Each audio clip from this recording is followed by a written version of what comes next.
Hey guys, and welcome to Cookers Allotment Devon. Happy New Year. It's January, and I thought I'd take you for a quick tour around the plot. There's lots going on, so let's get on with it. So guys, and yeah, here we go.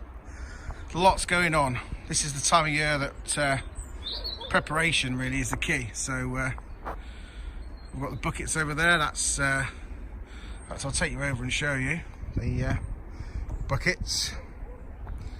I scraped off all the top of the chicken coop, so it's all the sort of spent bits of straw, chicken manure. See, it's really good stuff. So I'm going to put a bucket of that in each sort of I'm building some raised beds at the moment, so I'm going to put a bucket of that in each raised bed at the moment. This is where this is where the broad beans are going to go. So I think what we'll do is I'll do a quick video, and then I'll show you in a couple of days' time once everything's planted. This is the sort of area where a lot more work's been going on. If you look back at my other videos, there was a tree here and a bush and lots of other sort of, it was just a nightmare to weed. So what I've done is I'm using the soil, I'm sieving it through by hand, and filling these pallet collars. I get these from my local pallet store. They're like £3.50, £4 each, which sounds expensive, but you know, each raised bed there's £8, and I mean, these are the ones I'm taking out now. These ones here, I could reuse them, but I'm thinking while I'm reconstructing the beds, you know, I might as well put new in. But these are 5 years old, so yeah, they're pretty good. They last quite a while. The gunnerer, remember we did a video on covering the gunnerer, and that's still covered, although I have noticed there's some new growth coming out, which I'm gonna have to sort of try and cover, because last year, this is what happened. It's quite big, look. This is what happened last year. The leaves came out, and then there was a late frost, and it mashed the leaves, and they never really recovered. My tire pyramid's looking amazing. All the daffodils and alliums and tulips are all coming out, so they'll be putting on a great show soon.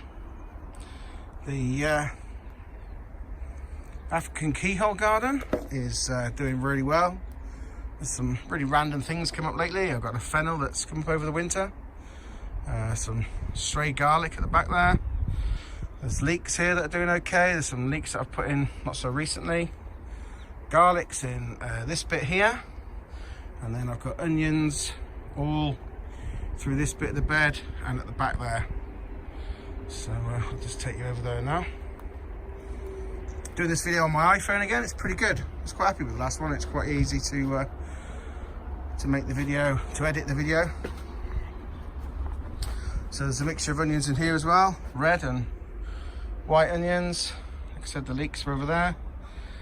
And the plot's definitely coming together, ready for the summer.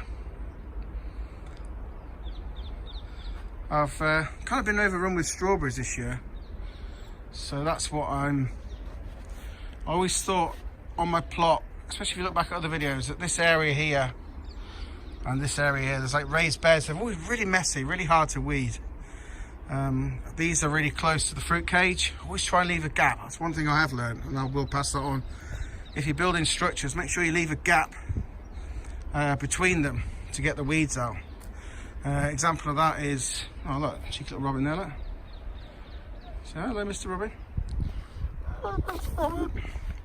Example is I'm building these raised beds here. Now in the past I would have put them touching together for space, but now I'm going to leave a gap just to get the weeds out. You can never get them completely touched. There'll always be a gap, and you'll always have something growing in between them. So, but these are the beds that I'm taking apart at the moment. Strawberries I'm taking out. I've saved some. I'll show you the ones I've saved in a minute. Sieving the soil to getting all the couch grass out, all the bindweed. So basically these beds here and those beds there will be just a nice row of beds through the middle here. Now, something is coming down and emptying this bed out every night at the moment. So what I've done is we've got a infrared camera here that'll be active from 5 o'clock tonight. So there, look.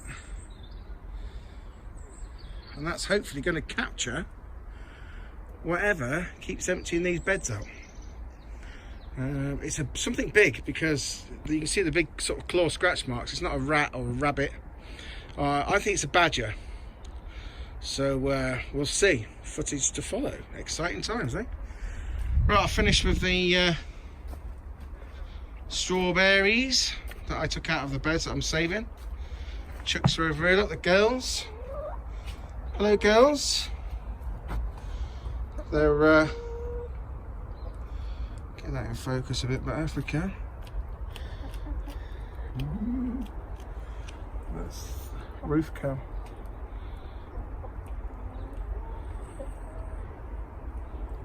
Yeah, so iPhone's not very good at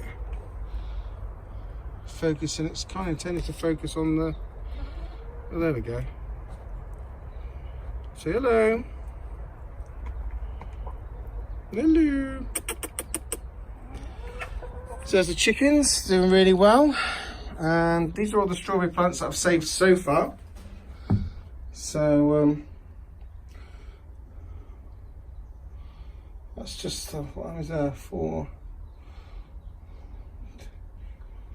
7, 8, 8 fours, 32, 35, 6, and 6, 12. So there's 47 there at the moment. So yeah. So there you go, guys. Thanks for watching, and I'll see you again soon with January tour part 2, and hopefully we'll have all these beds here done and all these paths sort of ready for mulch. If the mulch is here, I'll have them mulched, and maybe some footage of what's emptying out the bed there. And my money is definitely on a badger. Any other ideas? Put them in the comments below. You never know, it could be another plot holder. See you soon. Bye.